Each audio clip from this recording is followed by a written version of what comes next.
We should not walk with fear. He that is in us is greater than he that is in the world. You may encounter situations that are challenging, but I want you to remember you are not alone. Remember, I am not alone. And he that is in me is going to fight. The army who is with me is going to fight. I'm going to say this. You will surely be protected no matter what. Hallelujah. Hallelujah. There are times where people will cause fear to us. You know, things and situations will come and we become afraid. And we become afraid of witches.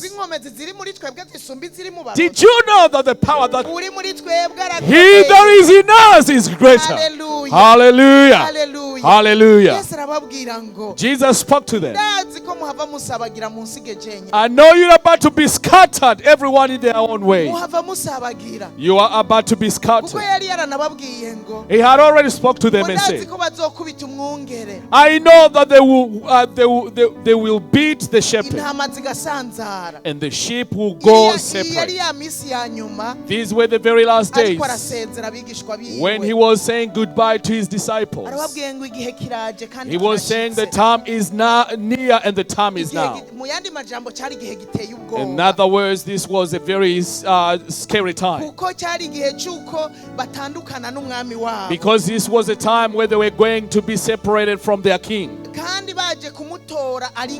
And they were coming to take him as an army. And he said to them, you're about to leave me and I'm going to be left alone.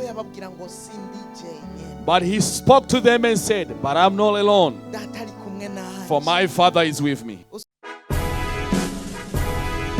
Sanze manire muru ane wacu,